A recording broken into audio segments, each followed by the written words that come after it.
अस्सलाम वालेकुम दोस्तों। उम्मीद करता हूँ कि आप खैरियत से होंगे। आप देख रहे हैं मेरा channel CSS self study with Azhar Malik. दोस्तों, पिछली वीडियो में जैसा कि मैंने आपको बताया था कि आज हम बात करेंगे how to select the optional subject. Video को मुख्तसर करेंगे और मतलब की बात करेंगे इंशाल्लाह। सबसे पहले बात करते हैं कि आपको पता है कि CSS के अंदर 1200 मार्क्स के सब्जेक्ट्स होते हैं, 12 पेपर होते हैं, जिसके अंदर 600 मार्क्स के कंपलसरी होते हैं, 600 मार्क्स के ऑप्शनल होते हैं। ऑप्शनल अपनी मर्ज़ी से चूज़ करने होते हैं। हमें एक डिफरेंट ग्रुप्स दिए जाते हैं सब्जेक्ट के, उनमें से हमें डिफरेंट ग्रुप्स में से चूज़ करने होते हैं। कुछ सब्जेक्ट ऐसे होते हैं जो 200 मार्क्स के होते हैं, कुछ ऐसे होते हैं जो 100 मार्क्स के होते हैं, लेकिन पेपर 100 मार्क्स का ही होता है। एक का 100 नंबर का ही पेपर होता है। सबसे पहले बात करते हैं जो पहला ग्रुप है वो, उसके अंदर काफ़ी सारे सब्जेक्ट हैं जैसे political science, IR, mathematics, geography. इस तरह के जो सब्जेक्ट्स होते हैं वो 200 मार्क्स के होते हैं। उसके बाद बाकी तकरीबन 7 ग्रुप्स हैं जो 45 सब्जेक्ट्स पर मुश्तमिल हैं। उनमें से पहला ग्रुप 200 नंबर पर मुश्तमिल है, बाकी सारे 100 नंबर पर मुश्तमिल हैं। अच्छा, सब्जेक्ट सिलेक्शन करते हुए कुछ चीज़ें होती हैं जिनका ख्याल रखना होता है। ये बहुत ही इम्पॉर्टेंट स्टेप है, क्योंकि इसी की बेस के ऊपर आपने आगे चलना होता है। अगर आपने पहला स्टेप ही गलत लिया तो आगे आपको मुश्किलात का सामना करना पड़ सकता है। सो इसे बड़ी एहतियात के साथ, बहुत समझ-बूझ के साथ और बहुत ज़्यादा रिसर्च करने के बाद अपने तौर पर अपना एनालिसिस करके उसके बाद जो है ना आपने ये सेलेक्ट करने हैं। सबसे पहली बात करते हैं कि स्टूडेंट जो गलतियां करते हैं। मैं आपको एक बात क्लियर कर दूं कि ऐसी गलतियां मैंने भी की हैं। अपनी गलतियों से सीखने के बाद, उनको सुधारने के बाद मैं आपसे बात कर रहा हूँ। स्टूडेंट्स को लगता है कि दूसरों के जो सब्जेक्ट्स थे, फॉर एग्ज़ाम्पल अगर हम CSS के टॉपर्स को देख लें, या फिर एक ऐसे बंदे को देख लें जिसको आप पर्सनली जानते हो, उसने फ़लाँ सब्जेक्ट चूज़ किया था और उसके इतने मार्क्स आए थे, उसकी बेस पर कि मैं भी यही सब्जेक्ट रख लूँ। ये गलती हमने नहीं करनी, ठीक है।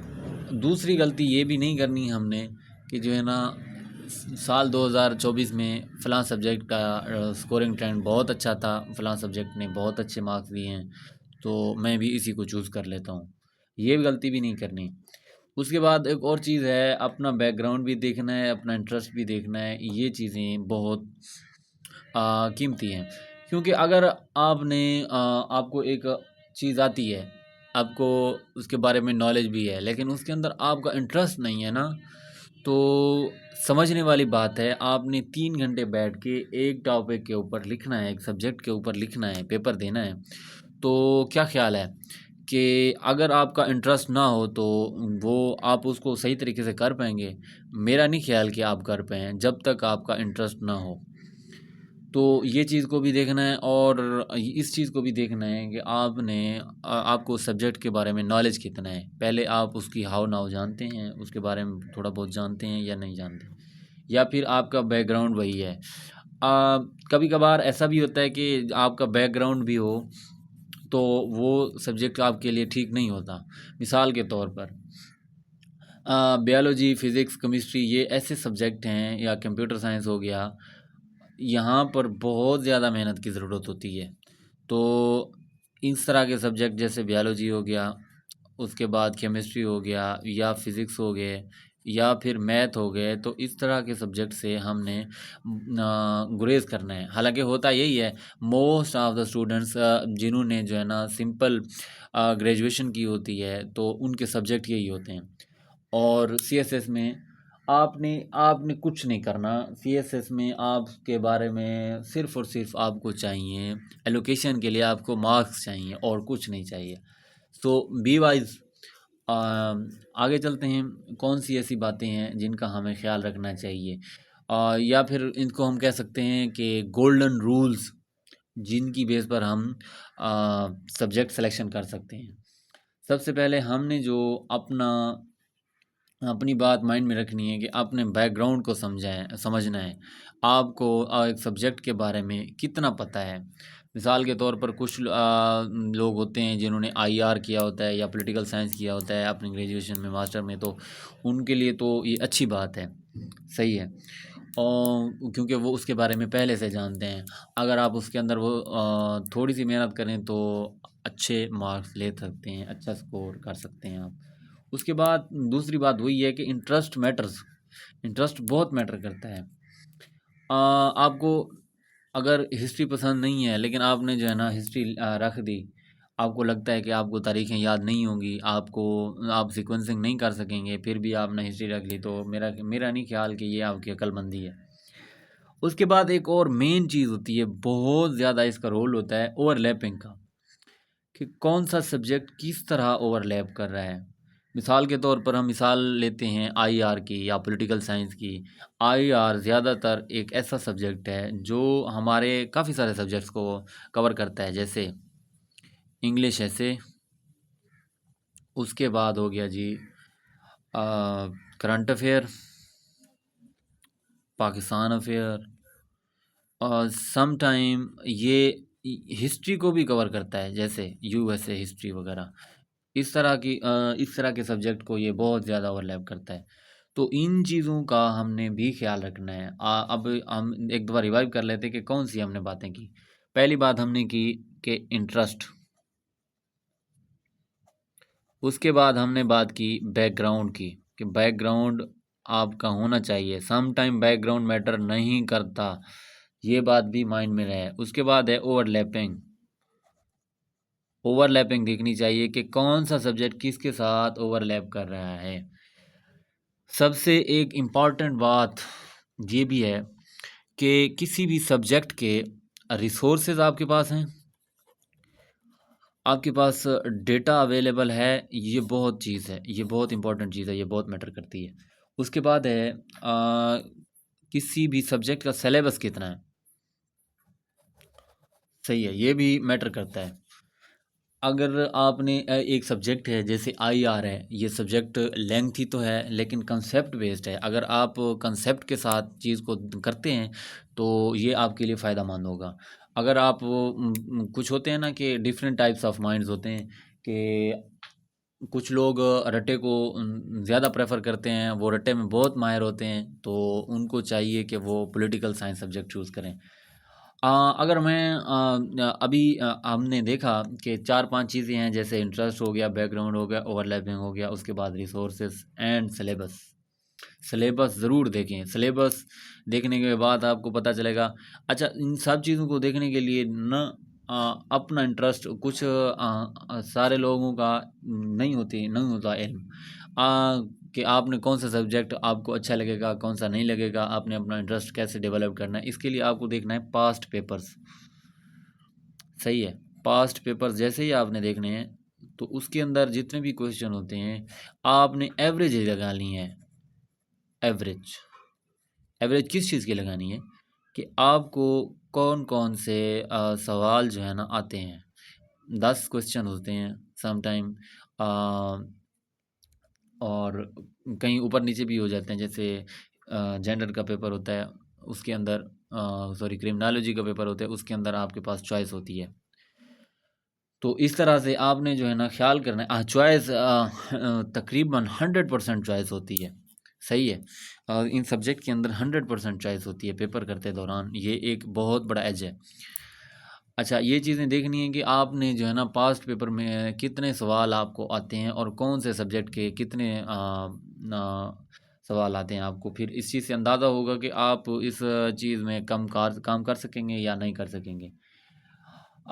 मैं अपनी बात करूं, पर्सनल स्ट्रेटेजी जो मेरी थी, पर्सनल स्ट्रेटेजी मेरी ये थी, मेरे सब्जेक्ट हैं आईआर, उसके बाद है मेरा क्रिमिनोलॉजी, उसके बाद है जी जेंडर स्टडीज़, उसके बाद है यूएस हिस्ट्री, यूएस हिस्ट्री, उसके बाद है जी पंजाबी,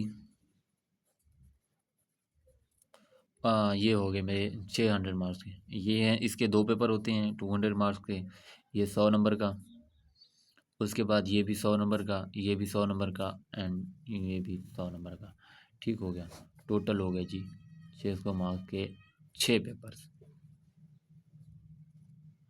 अच्छा, अब इन चीज़ों को देख लेते हैं कि मैंने ये सब्जेक्ट किस चीज़ पे चूज़ की है, कौन सी बेस पे, और इनकी चॉइस के पीछे मेरी स्ट्रेटेजी क्या थी। सबसे पहले देख लेते हैं जी आईआर। ठीक है, आईआर को मैंने क्यों चूज़ किया। आईआर को चूज़ करने के लिए एक तो मेरा पर्सनल इंटरेस्ट था। सही है, आईआर के बारे में मेरा पर्सनल इंटरेस्ट था, मैं इसको जानना चाहता था, मैं इसको पढ़ना चाहता था। उसके बाद इसकी ओवरलैपिंग बहुत ज़्यादा है। मैं आपको कहूँ ना, अगर कि मेरे मुताबिक आईआर के अलावा बाकी 11 पेपर्स होते हैं, 11 के 11 पेपर्स के अंदर सिवाय इंग्लिश प्रेसी को छोड़कर 10 पेपर्स के अंदर इसको हम फिट कर सकते हैं। इवन 2 के इस्लामियात का पेपर है, उसमें भी हम इसको फिट कर सकते हैं। और यही स्ट्रेटेजी आपने भी अगर आपके अंदर ये एबिलिटी नहीं है तो आपने डेवलप करनी है कि किस तरह की चीज़ों को कैसे फिट करना है। उसके बाद है जी क्रिमिनोलॉजी।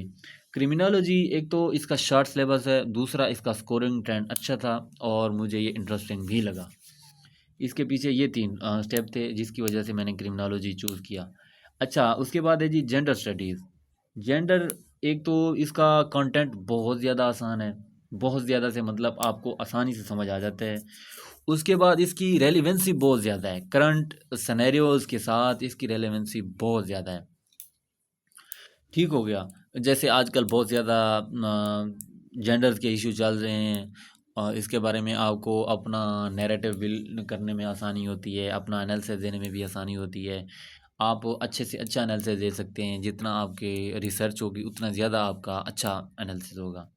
और आपको बताता चलूँ कि जो है ना सीएसएस, इसके अंदर टोटल एनालिसिस है, ये एनालिसिस बेस्ड है। आपकी काबिलियत को चेक किया जाता है, आपके सोचने के अंदाज को चेक किया जाता है, और भी बहुत सारी चीज़ें हैं इस तरह की। उसके बाद आगे चलें तो यूएस हिस्ट्री है। यूएस हिस्ट्री एक तो एनालिटिकल है, दूसरा ये हमारे कंपलसरी सब्जेक्ट के इंग्लिश ऐसे को बहुत ज़्यादा सपोर्ट करती है, बहुत ज़्यादा।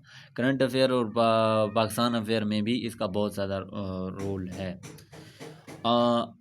20 नंबर का क्वेश्चन अगर मैं कहूँ तो गलत नहीं होगा, वो इसी में से आता ही है, तकरीबन इसमें से आता है। एक रिलेशन आपको पता हो टॉपिक है, तो उसमें से जहाँ कहीं अगर यूएसए का टॉपिक आ गया, मोस्टली आता यूएसए का है क्योंकि इसका रोल बहुत ज़्यादा है वर्ल्ड के दुनिया के ऊपर। तो इस वजह से यूएसए हिस्ट्री भी मुझे अच्छी लगी और मैंने इसको ऑप्ट किया। उसके बाद आपको पता है पंजाबी एक रीजनल लैंग्वेज है। रीजनल लैंग्वेज जिसकी भी हो, चाहे वो सिंधी है, चाहे वो पश्तो है, चाहे वो बलूची है, रीजनल लैंग्वेज एक ऐसा सब्जेक्ट है जो आपको अगर चाहें तो आप 100% मार्क्स भी इसके अंदर हासिल कर सकते हैं। ये एक ऐसा सब्जेक्ट है, ये हाई स्कोरिंग है। जितना ज़्यादा अगर आप इसके अंदर आपकी मेहनत है ना, तो बाकी सारे सब्जेक्ट से ज़्यादा ये आपको नंबर दे सकता है। अच्छा, कुछ बातें हैं इधर बताने की और जहन में रखने की। वो ये हैं कि सब्जेक्ट सिलेक्शन बहुत ही इम्पोर्टेंट स्टेप है सीएसएस की तैयारी के अंदर। इसका बहुत ज़्यादा ख्याल रखना चाहिए, और यहाँ पर जो गलती करता है ना उसको फिर बहुत पछताना पड़ता है। लिहाजा अपने तौर पर भी रिसर्च करें। मैंने आपको तरीक़ाकार बता दिया है, एटलीस्ट मैंने अपनी तरफ से अपना बेस्ट देने की कोशिश की है, आपको तरीक़ाकार बता दी है। बाकी आपके ऊपर है, अगर आपने चूज़ कर लिया है तो बहुत अच्छी बात है, अगर नहीं किया तो आप ये तरीक़ाकार अपनाते हुए इसको चूज़ कर सकते हैं। अच्छा, ये जो है ना, ये जो कॉम्बिनेशन अभी आपके सामने है, IR, criminology, gender studies, US history and Punjabi, ये तो 100% चलता है। तकरीबन हर टॉपर का जो है ना ये सब्जेक्ट होता है। उसके बाद ये भी होता है। अच्छा, एक और सब्जेक्ट है जो जो बहुत ज़्यादा ऑप्ट किया जाता है यूएस हिस्ट्री की जगह, वो है अभी मेरे माइंड में नहीं आ रहा, एनवायरमेंटल साइंस। एनवायरमेंटल साइंस वो 100% नंबर देने वाला सब्जेक्ट है, क्योंकि वो भी इसी तरह के सब्जेक्ट है जैसे पंजाबी या रीजनल लैंग्वेज है। तो अगर आप चाहें ना, अगर उसकी जगह भी आप रिवाइव कर सकते हैं। इसकी जगह दो मतलब मैं पॉसिबिलिटी बता रहा था कि जितने ज़्यादातर जो टॉपर्स होते हैं ना, उनके उनका सब्जेक्ट कॉम्बिनेशन यही होता है, आईआर या political science, criminology, gender studies होता है, या फिर टाउन प्लानिंग या अर्बन मैनेजमेंट वो होता है। उसके बाद यूएस हिस्ट्री या एनवायरमेंटल साइंस, उसके बाद रीजनल लैंग्वेज 100% कन्फर्म है। तो ये वो चीज़ें हैं। इस तरह आपने ये तरीक़ाकार है सब्जेक्ट सिलेक्शन का। आपने अगर अपने सब्जेक्ट सिलेक्शन कर लिया है तो बहुत अच्छी बात है, अगर नहीं की तो ये तरीक़ाकार अभी आपके सामने है, आपने सब्जेक्ट सेलेक्ट करने हैं। नेक्स्ट वीडियो में इंशाल्लाह हम एक स्टडी प्लानर आपके सामने रखेंगे कि कैसे, कितना टाइम, किस तरीक़ेकार से रोज़ाना, कब और क्या, ये सारा कुछ पढ़ाई का एक मुकम्मल तरीक़ाकार हम आपके साथ शेयर करेंगे। मैं कोशिश करूँगा कि छोटे-छोटे टुकड़ों में वीडियो को ऐड करूँ और आपके सामने रख सकूँ कि मैं इस टाइम क्या कर रहा हूँ और इस टाइम क्या करने लगा हूँ, और इस टाइम इससे पहले मैंने क्या किया।